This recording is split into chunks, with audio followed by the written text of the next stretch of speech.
Welcome to this very special edition of the KJ Masterclass Live, the show which ensures that you profit from your time spent here with experts, either through their industry insights, information, or simply learning from them. And today we have with us Mike Watkins. He's a seasoned entrepreneur, business owner with over 20 years of experience in the auto repair industry. It started with a two-bay shop in Nampa, Idaho, and he grew his business to an 11-bay high-performing operation with a strong team culture. He's passionate about hiring the right people, building respectful workplaces, and helping others succeed. And as co-founder of Peak Consulting, he now shares his expertise with fellow business owners, focusing on effective hiring, employee deployment, development, marketing, and growth strategies. He's also an author of the Lego book we'll talk about. It talks about the revolutionary hiring method. Welcome to the show, Mike. Oh, thanks for having me. This is great. You are welcome. Welcome to the show. Welcome to India in this online form, Mike. And I'm sure not just in India, but a lot of businesses, a lot of people across the globe will benefit from what we are going to talk right now. We'll talk about your revolutionary hiring process, hiring right, leading better, growing fast. We'll talk about all this. But before that, let's learn a bit about your background, your journey, your story, so that people know who they are listening to.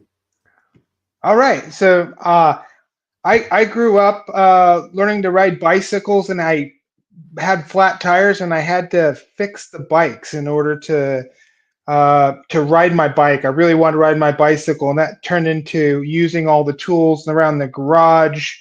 And then all the other kids had motorcycles. I saw one in the backyard.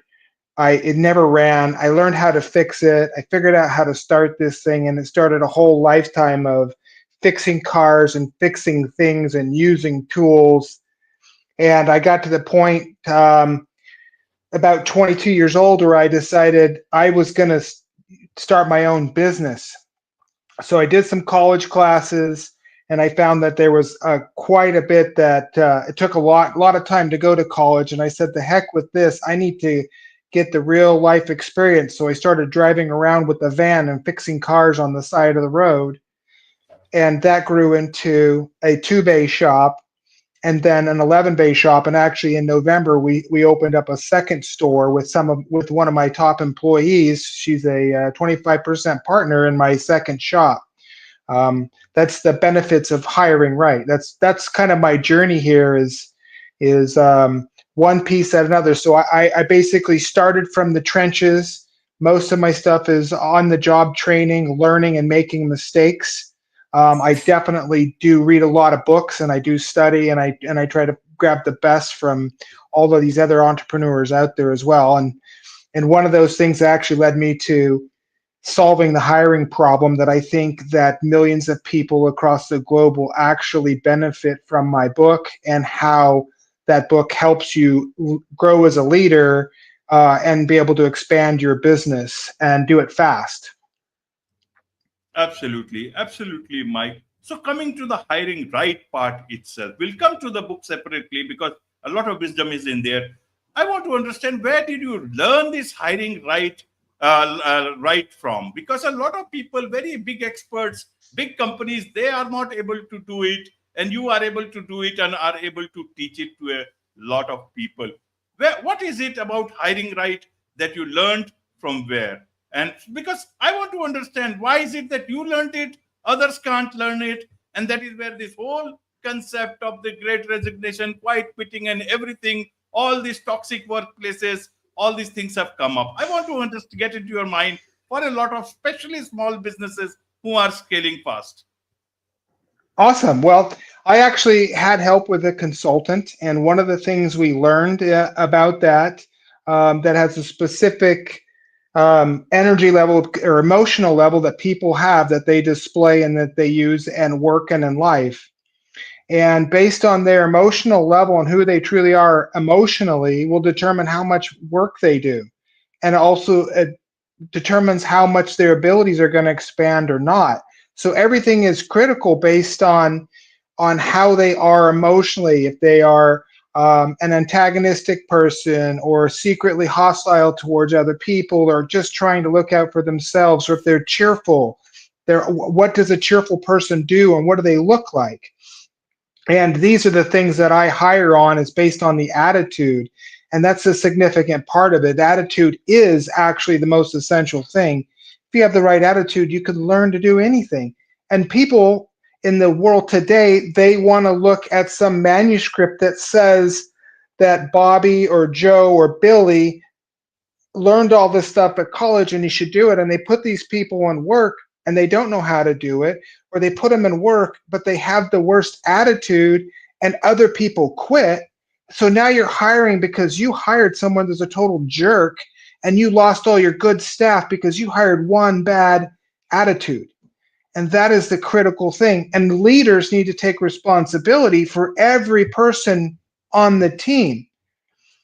Good attitudes always increase production when they're on the floor in your business. Production is something that should be measured so that you know, and it should be something that everybody in the organization is looking for, as well as how they're treating other people and really how they're focusing on their job. Absolutely, absolutely. Let me ask it this way, Mike. In terms of, what advice you do give to a new business owner struggling to grow their business or hire the right people? What is your advice on this?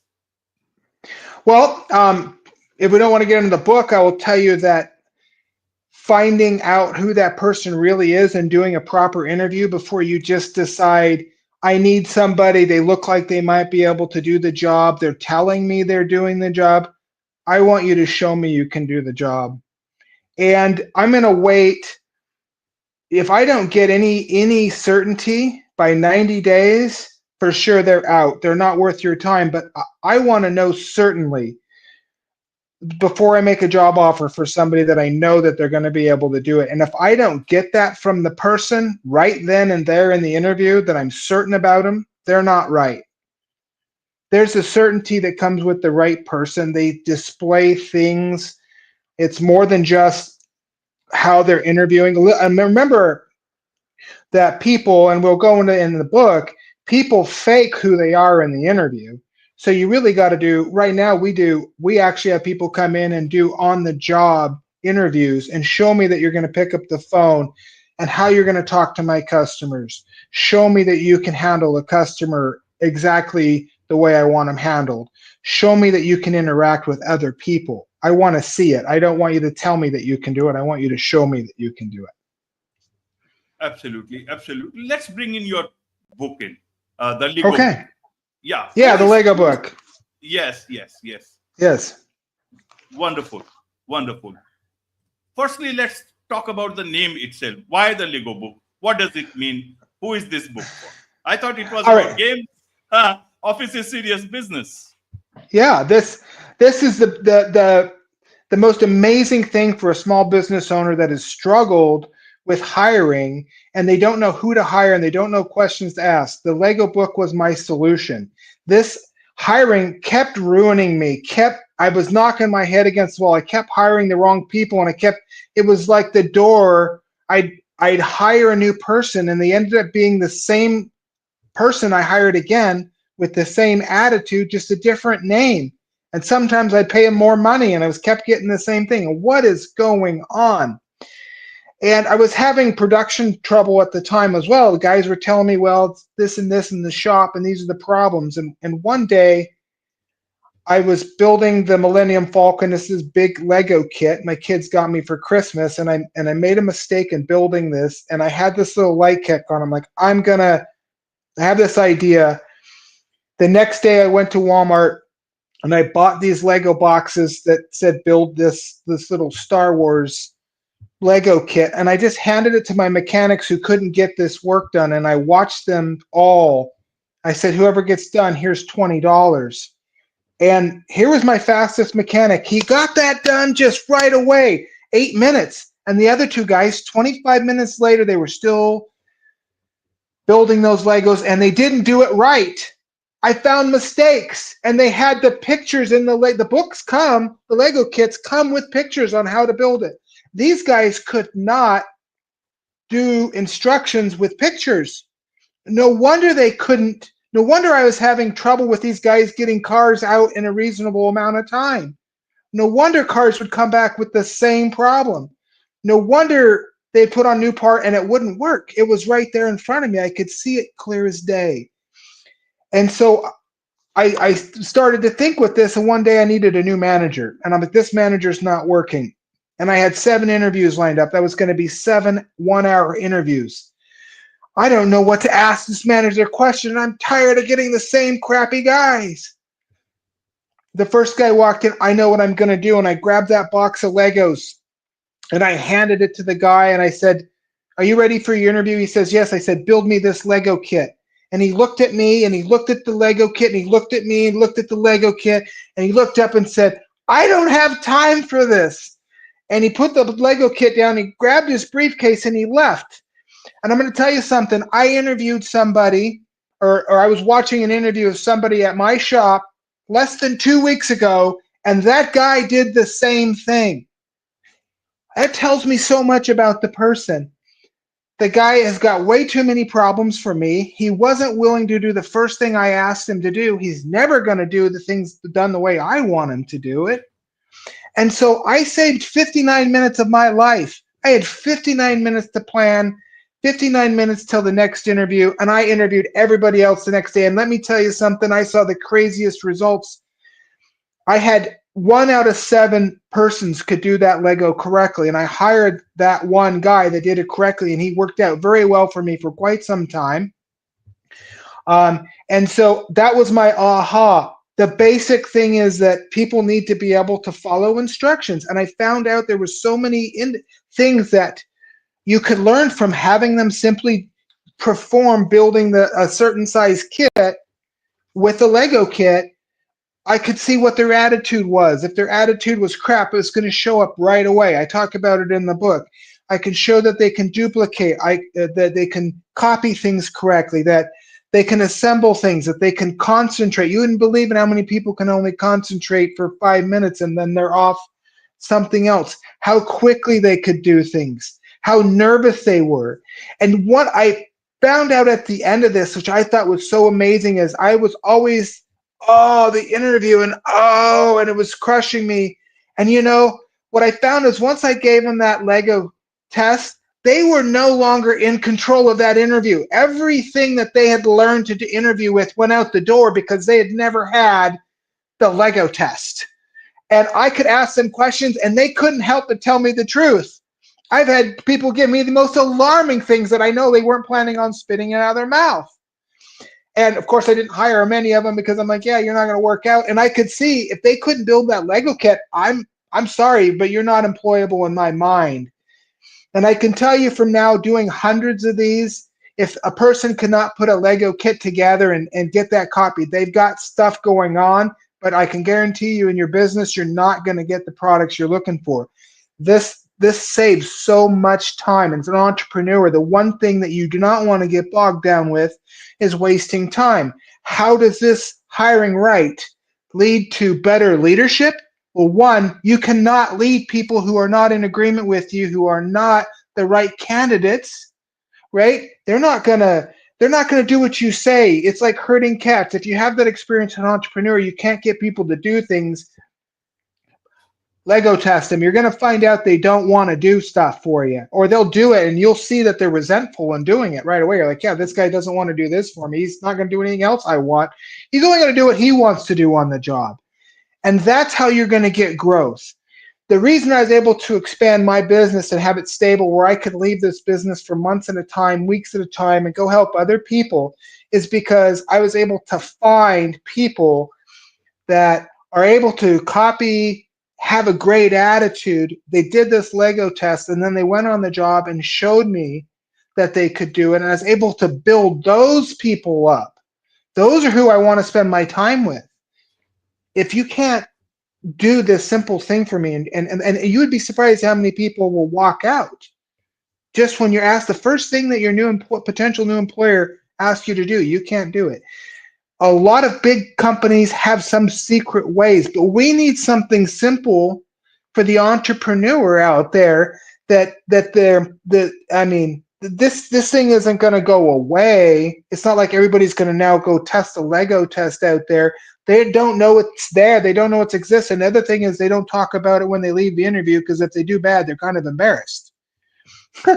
So this is a great tool that an entrepreneur who doesn't have all of these interviewing, you know, skills, right? And all these questions and all these ways and all this experience to know the guy is full of crap and all that, right? You know, this is the quick way they can really establish, do I have somebody here that's the real deal? Absolutely, Mike. So, is this Lego test applicable in all industries? Because here you need people who can follow instructions.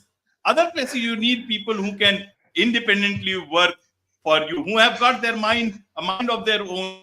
And also, many a times you see, many people may not know much about Lego. They may not be interested, but they may be very good employees. How would you Okay. look at from that point of view, Mike? How have you dealt all this in the book? I do cover this, but let me tell you, here's an example. I gave the thing I did, I gave it to an accountant, the lady who wanted to be my bookkeeper. She says, well, I'm applying for the accountant job. And I'm like, yeah, just the way you said that, you weren't even willing to do it. I let her do it. There was no way she was going to handle my money. Money is a complicated subject, just like the way a Lego goes together. My finance person, she had to pass the test. My marketing person, she passed the test. Everybody needs to be able to look. It's not complicated. It's not like they don't even have to read. It's like, look, see the picture, take that yellow piece and put it next to the white piece. All I'm seeing is if they're able to like do basic things. And what you're going to find out that is maybe there are people that can do these basic things, but they think it's beneath them, which means if you're going to ask them to do a simple task for you, they're going to just not do it because they're better than that. And that's not the kind of attitude that an entrepreneur needs, in my opinion. You want the willingness. The only thing that an entrepreneur has when he hires somebody is their willingness. And that's what this Lego does. And that's why it works for anybody. If I was going to hire a CEO for my company right now, the guy walks in, he can have, I don't care what he's got on his resume. By the way, the best mechanics with the best resumes, they don't always do good at this Lego test. A lot of times they have the attitude problem that's picked up right away. I don't want them in my shop. They're going to make everybody else that's totally willing and able upset, and those people are going to leave. And then I'm stuck with a grouch in the shop, and nobody deserves that.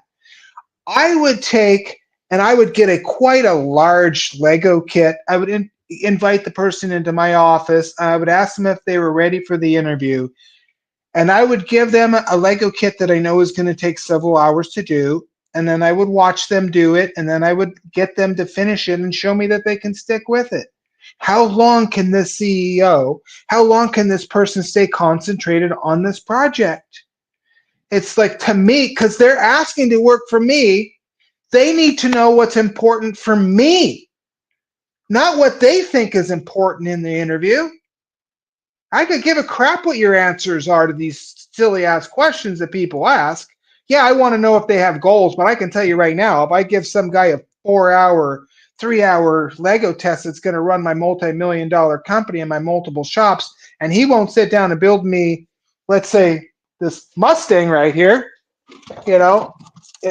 if especially being in the automotive business, but anything, because assembly lines are complicated. A CEO should be able to put things together, right? You know, they should be able to make things move. Hiring people, obviously, if you're a hiring firm, this is great for that, right? So any area you're talking about, any field, this applies to. It really does. It's very unilateral. It covers enough that you can get a sense of who you're dealing with as a person, and then you're gonna have that immediate thing. I'm certain of this guy, or and so one of the things is how quickly they're actually moving, hand-eye coordination. Because look, you can be super smart, but if everything you're doing is super slow, and you're thinking about it, and everything is a long time for you to get you've got stuff going on. I need someone who's got quick wit and can think on their feet.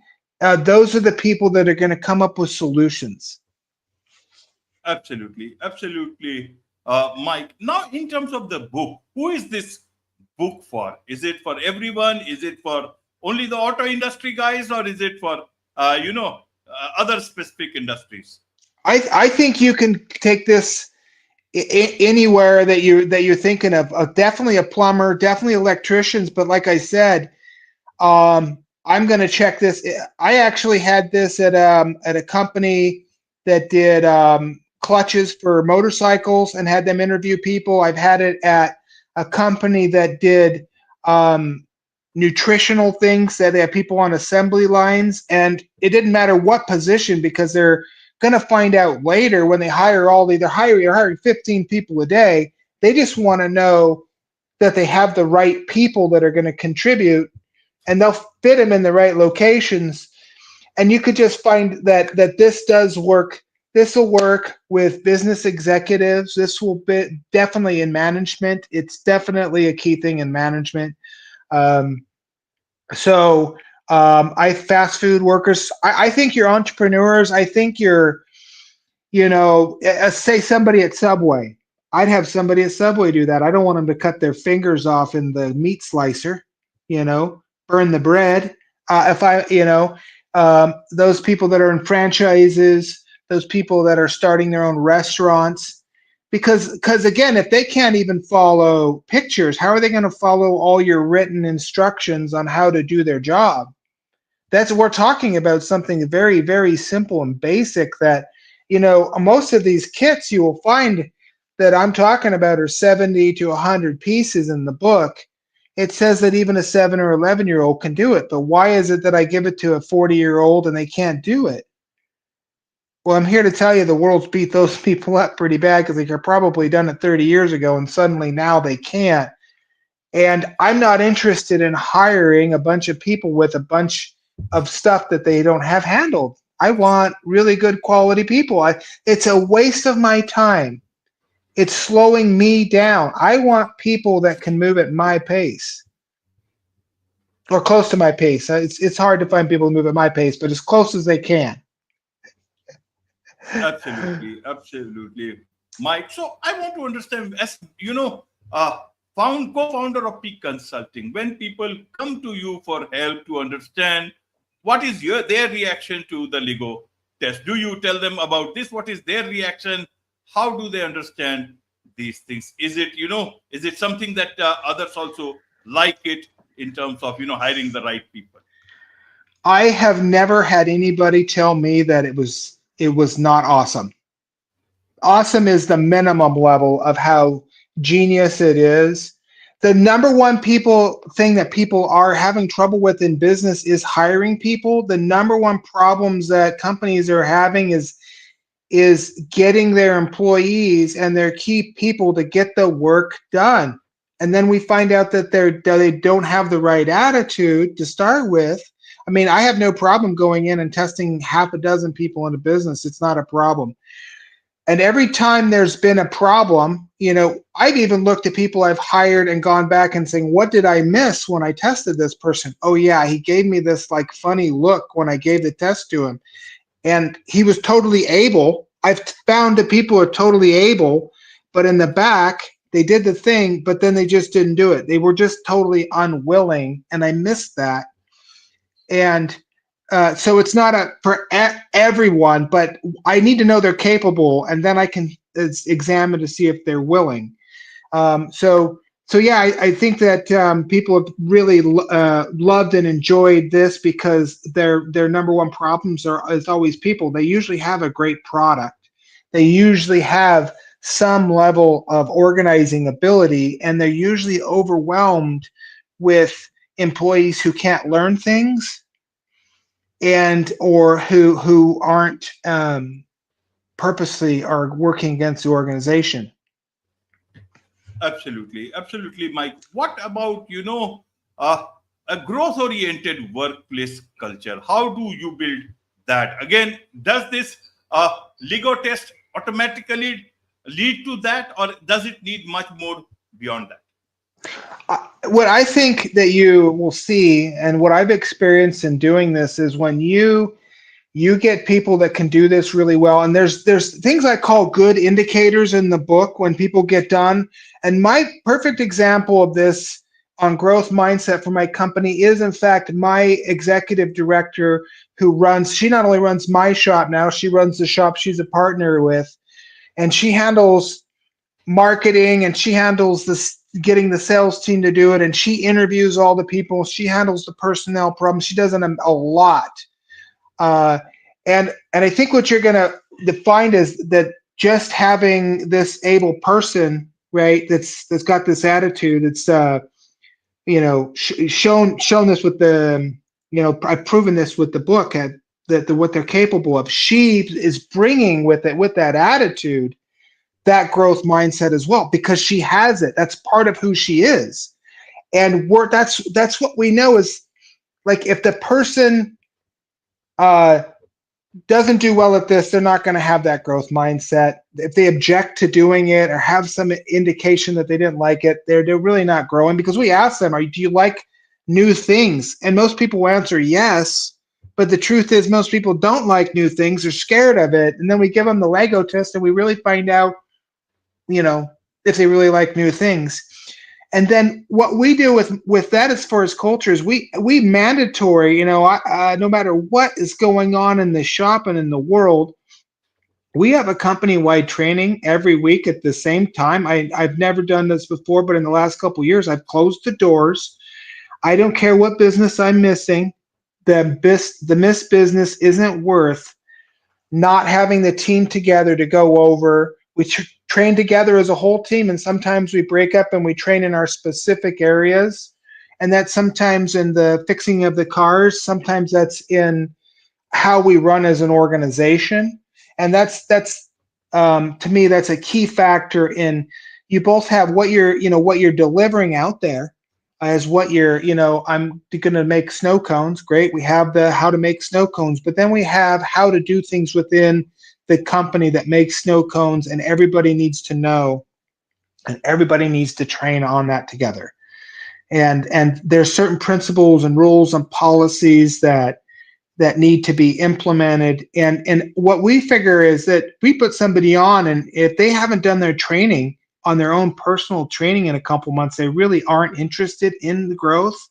And we're already recruiting somebody else, because they basically said we look to see if they're overloaded. We look to see if they have some trouble with the learning they did before, because that will sometimes slow somebody down if they didn't get the training on the level before that. But we'll go through and handle people and give them a fair chance of getting their training in. But if they don't reach out to do the training on their own, then they're just not the right people. And here's the great thing is, there are plenty of people out there. The lie is that that you can't find any good people. The thing is, you hired the wrong people and they're in the way of the right people. So you need to hire the right the first time. You need to hire the right people. You need to train them. That's in my book. And then you'll stop wasting your time, and you're going to find out that's going to give you time to keep recruiting the right people. I'm always recruiting. I have a full shop. I'm always recruiting. I don't know if someone's going to die. I don't know if someone's going to say it's too tough. I don't know if I'm going to need somebody right away. And so I'm always recruiting. That's something I think entrepreneurs need to understand. And it's something that happens when you're small. It sucks because you got to spend a lot of time doing it. I would say that we spend 20 to 30 hours a week just having to staff a company of 15 people. Well, most people won't spend the time as a business owner doing that because they already got 50, 60 hours of other stuff. So they get desperate. They don't actually look long enough in the right places to find the right people. And so then they're making a complaint on something that isn't really true. There's a lot of right people, but they're good people too.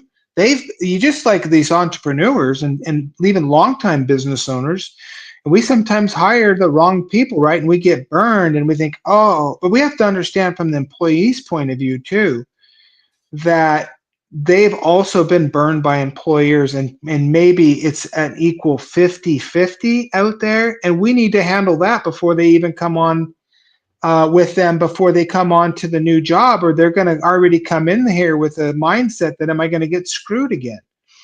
And so a lot of good employees won't work for people who don't know what they're doing. I think the Lego test, when you pop that in front of somebody, somebody on their interview, they're going to know there's something different about this entrepreneur. This guy really wants to find out what's going on, and they get it. Even the guys that are super genius, that are a little, hostile, that are just there to like get a paycheck, they know, wow, this guy's got something I don't got. I've had those guys. They have an interesting. They're watching me, watching them. What am I looking for? So, I think this is something that can really help that person that doesn't have 4 or 5 year degree in psychology, which is super complicated subject. This is just basic. I write this basic ideas down in the book. I have additional stuff coming out on how to see organizational skills using Legos as well. That will be addition to this this book. Wonderful, wonderful. There is much to learn about all this, and I'm sure a lot of people would want to, a lot of businesses, small businesses would want to connect with you, learn more from you about your revolutionary hiring process, about the Lego test, and also from your book. What is the best way for, and also would want to connect with you for consulting services. What is the best way for them to do so? I hope you've got the link tree there that we sent. That's the best way. You can find me on LinkedIn and Facebook at Peak Consulting. We also have a Facebook page, but at the moment it's not coming in my head. So look for me there. And I'm totally willing to you send me a line and we can reach out. And I love talking to entrepreneurs and making connections. I have no problem. Somebody's got, hey, I got a employee problem, or I need to learn some stuff on the interview, or I saw this. I love feedback on the Lego test because we just keep adding. We got hundreds, and we're probably into the 1,000 at this point of interviews with Lego tests. So we love to get feedback on that as well. So, yeah. Wonderful, wonderful. With this, it's a wrap on this very special edition of the KJ Masterclass Live. Thank you so much indeed for joining us. All right. Thank you for having me. This was great. Appreciate it.